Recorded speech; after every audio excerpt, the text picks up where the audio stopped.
So today I am so happy that on the podcast we have the incredible Mel Larkins, who is a nutritionist, naturopath and medical herbalist. Thank you for having me. I'm so excited you're here because your knowledge across health, wellness is incredible, and I could talk to you for hours, literally. Thank you. So today we're going to talk about protein and nutrition. It's a big thing, and I think that a lot of women think of protein as, oh, I need to build muscle and I'm weight training. Yep. And a lot of women I see out there, and especially talk to us who are training, that's what they think of it as. But it's so much more, right? Definitely. So there's that, I guess that they're scared too of protein and getting too muscly. So yeah, we're looking for a nice balance. Absolutely. So Mel, break it down for us. Baby steps, protein for dummies, which I am. Tell me, what is protein and why do our bodies need it? Mm-hmm. Well, if we start with, I guess, macronutrients, protein is one of 3 macronutrients. So it is, if there's only 3, it's obviously very important for our health and well-being. Protein is amino acids, essentially, which are joined together in a chain to do numerous different things in the body. We need them for hormones and mental health. We need them to synthesize our neurotransmitters. We need them for muscle and, recovery and stuff like that as well. But it's also important to have protein in your diet for sleep. So the health benefits of having, I guess, enough protein, not too much protein, are numerous and kind of endless. Yeah. It's important for lots of different things in the body. Yeah, wow. For sleep as well. For sleep, yes. Sometimes people will wake at night if they haven't had enough protein during the day or right before bed. So it's important for creating your sleep hormones that help you get through the night and have a good solid sleep, cycle through the phases of sleep correctly, get into that REM sleep, and then that has a whole, just to go off on a sidetrack already, another benefit in the glymphatic system, which is this system in your brain, which is essentially like a dishwasher cycle for your brain. So you need enough protein to cement your short-term memories overnight and clean your brain and emotionally regulate as well. Yeah, wow. So it can get really important. deep. Yeah. Yeah, absolutely. And I think that, when I think of myself and people I know and people I've talked to, we seem to go for carbs, whether it's complex carbs or it's the starchy carbs, but we don't seem to crave protein. Is that right? It's really interesting because if I ever sit down with a patient and I put their diet into my 3 columns, so I do a fat column, a carb column and a protein column. We Australians, we're always good on the carbs. I never have to worry about that. I think there's a couple of reasons. Carbs are cheap. They're easily accessible. They're, people tend to crave them as well. So we reach for them really quickly and easily. And protein sometimes requires a bit more preparation. So yeah, there's a couple of factors. And then fat's like a whole nother thing, which has been, we've been misinformed about fat for many years. So some people are scared of fat and, that kind of thing. But when it comes to protein, I guess being aware first and foremost of what protein is going to help people to make sure or ensure it's in their diet. Does that answer your question? No, absolutely. I think it's fascinating because I think as you mentioned, the prices and convenience is a big thing. I think a lot of people will go, oh, I can buy a loaf of bread for however much it is, and it's cheap and it's easy to feed, especially when you've got kids who are growing and want to eat and eat and eat and eat, whereas protein's more expensive, right? Yeah, and I think there's not a lot of processed protein either, so that convenience factor's not there as much. Or if it is processed protein, it's maybe not the type of protein that we want to be having a lot of. Yeah, I agreed. And I think that, we were talking earlier about processed foods and what things get added to them. And I think that even when I look around the supermarket now, yes, you've got the fresh proteins that, that we traditionally know, but now there's so much more of that processed, convenient proteins. Yes. And it's unbelievable, isn't it? It's kind of feel like we're doomed to fail because they're so pretty. Yeah. They're marketed specifically to make us want to buy them, and then when we eat them, they're created by hundreds of PhD people to be delicious, so that we just want to continue to eat more and more and more. So we are working against a very big, difficult kind of industry there. Yeah. So education is really important, Absolutely, right? We yeah. have to educate ourselves to know, protein is really important, but it's the type of protein, right, that Yeah. is really important.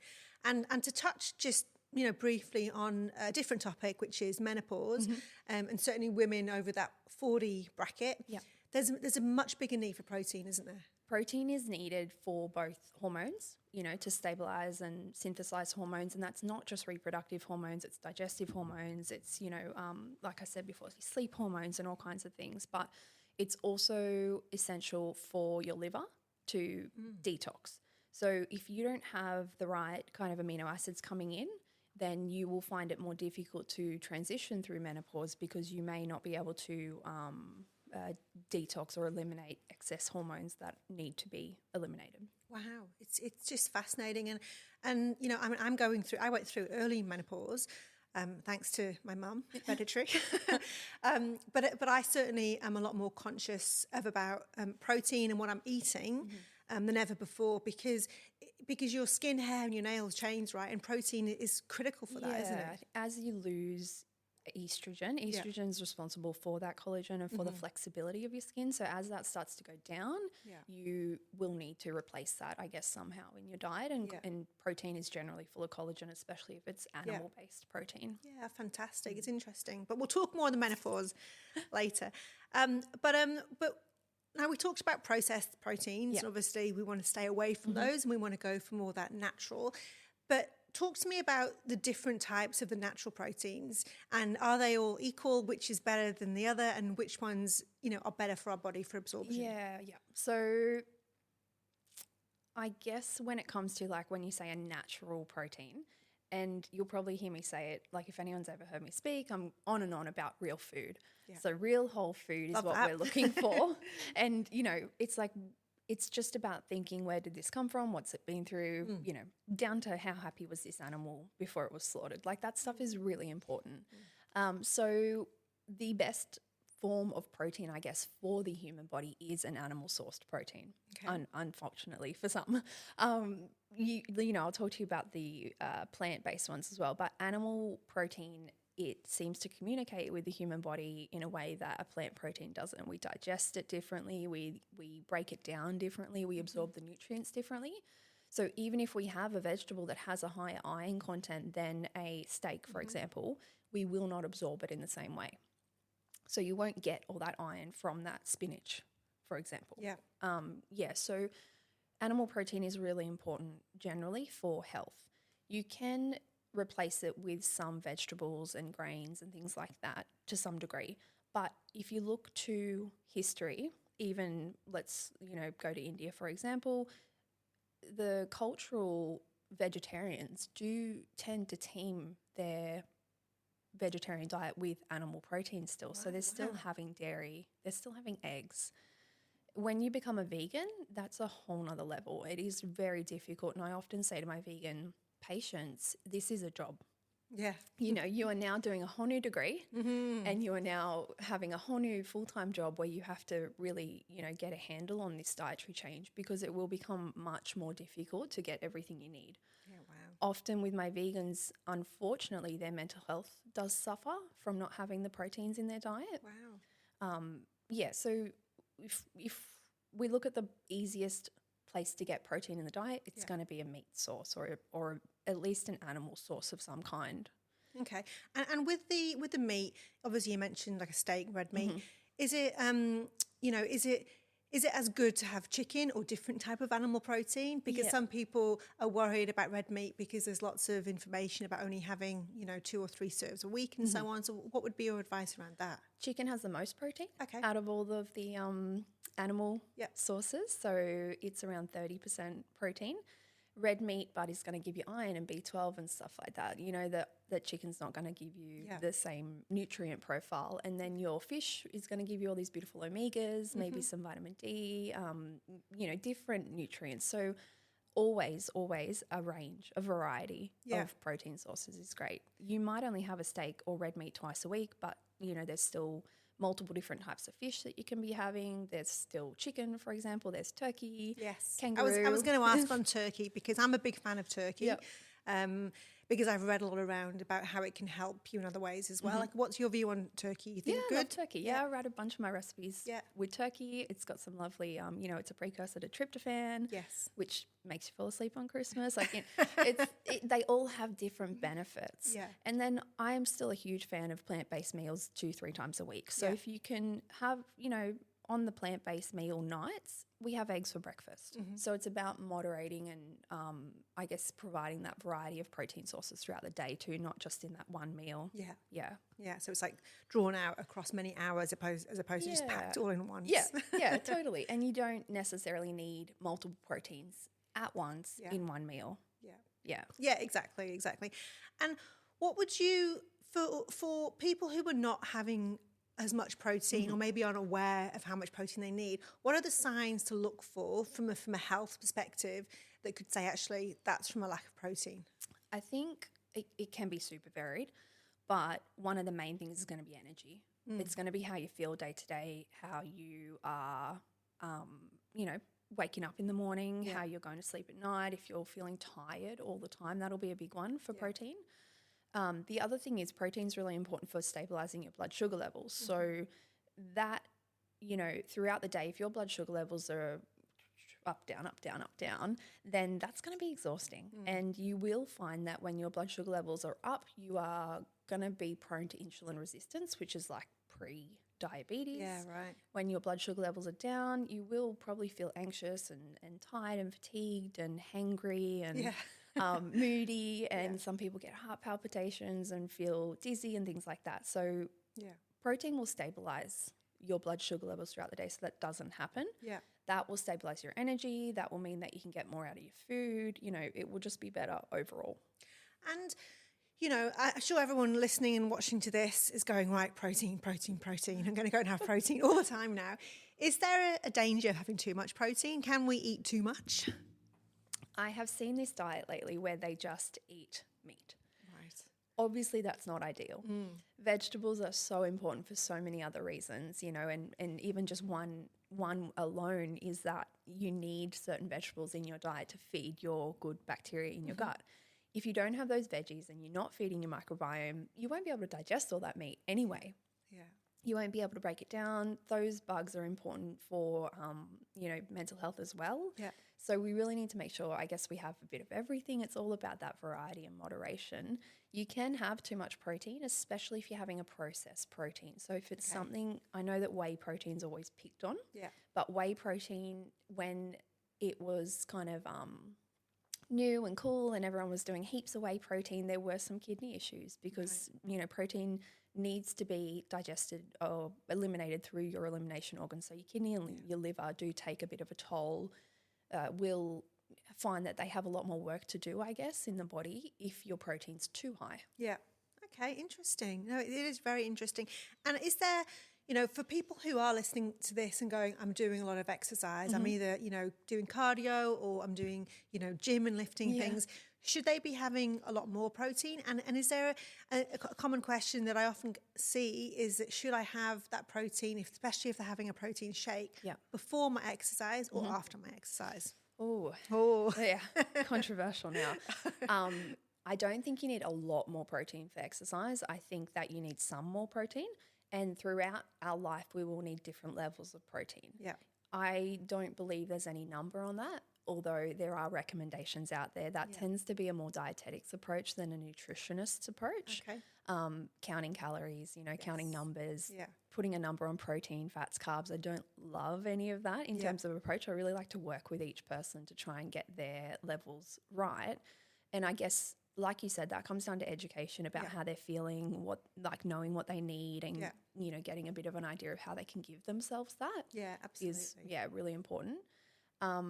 When you exercise, obviously you do need a bit more protein because you want your muscles to recover really well. You don't want your body to become catabolic and start breaking down your muscles as fuel. Yeah. So you do need to give it a bit more to feast on, if you like. Yeah, absolutely. But like I said, that doesn't mean you have to have salmon, steak and chicken for dinner. Like this is a plate of protein. It can just be eggs for breakfast, a bit of chicken or a quinoa salad, for example. Going back to types of protein, quinoa does give you a full amino acid profile. So it's a beautiful Quinoa is actually a seed, not a grain, seed-based protein. Yeah. Nuts, seeds, all those kind of things. So we can do it without having meat at every meal. Yeah. And then, that nice meal at night too. I think in my experience, a protein shake after exercise is what I would recommend. Okay. After. Good. I Mel would says go it. after.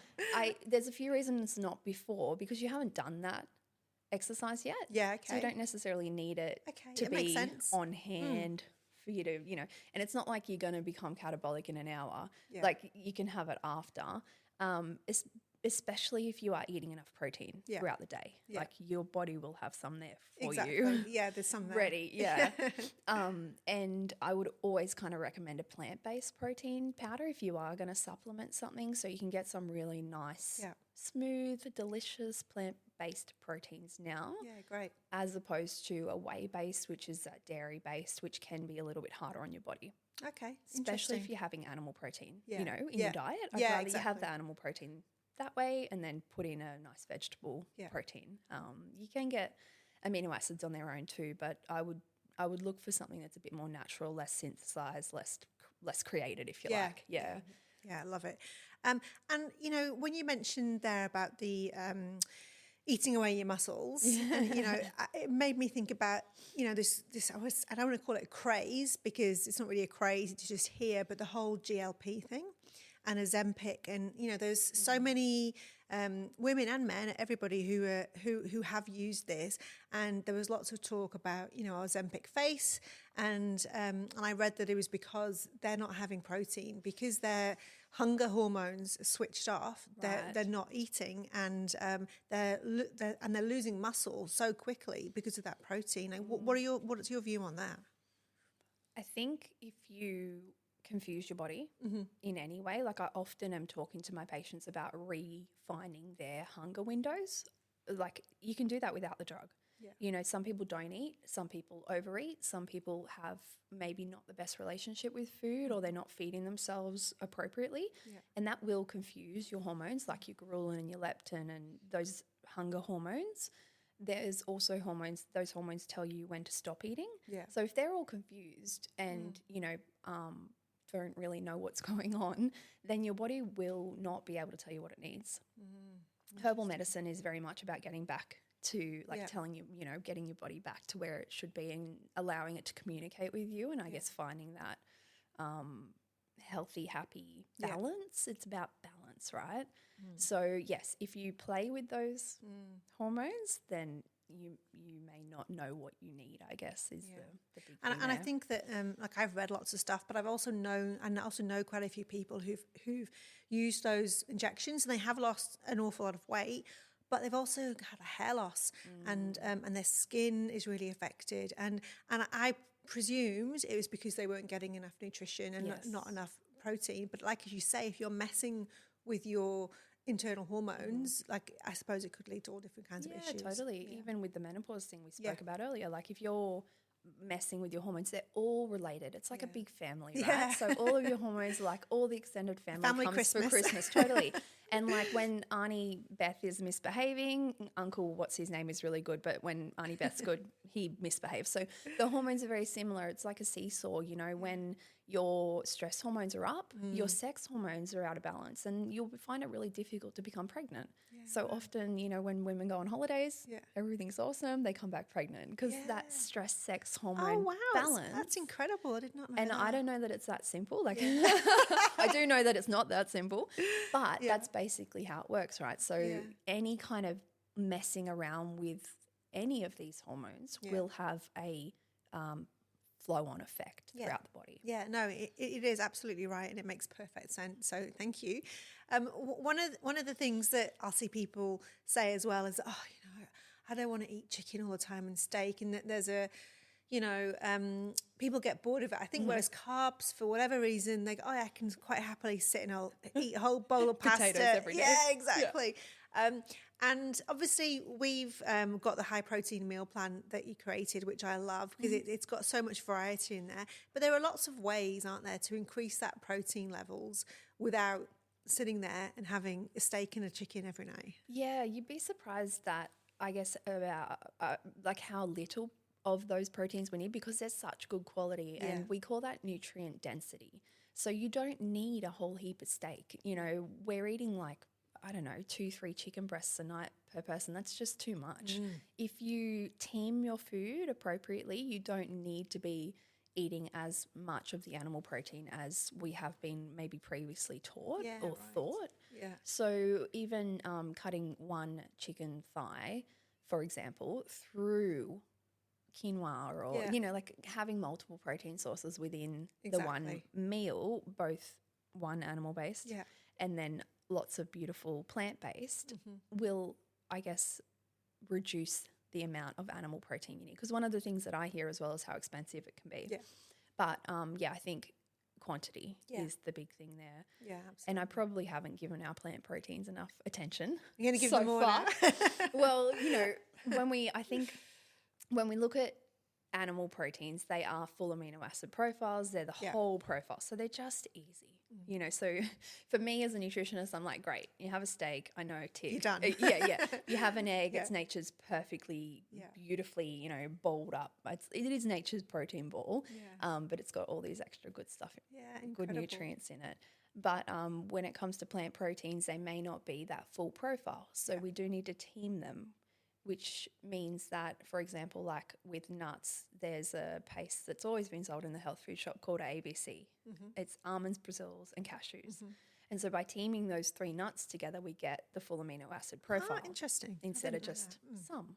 Amazing. Yeah. And one of the things I actually tested out a couple of weeks ago was this cottage cheese flatbread. Have you seen this? No. It's actually really good. You just basically blend like cottage cheese. I think it was 1/3 cup of cottage cheese and an egg. Blend it, spread it out on a flat tray, pop it in the oven for 15-20 minutes, and that's it. It's like a flatbread, and it was great. And I made it the other day because I'm obviously really interested in protein, and just put some what did I put inside of it? I think I put some leftover bolognese inside of it, and it was great. It was fantastic. It felt like I was eating a wrap, but I wasn't. And you've got the bolognese, so it's like a bit pasta-y. Yeah, it give was. the pasta feels. Yeah, cool. Yeah, it was great. So highly recommend that one to give it a go. And really simple because it was just, an egg and some cottage cheese. So it was great. So nice and it was a good one. But thank you so much for this. Like I feel that protein, it is such an important part of our health, right? It's really important. And just talking to you and has helped me see things a lot differently as well. And I'm sure that everyone else listening and watching would feel the same. So thank you so much, Mel. It's fantastic. Thanks for having me. Thank you.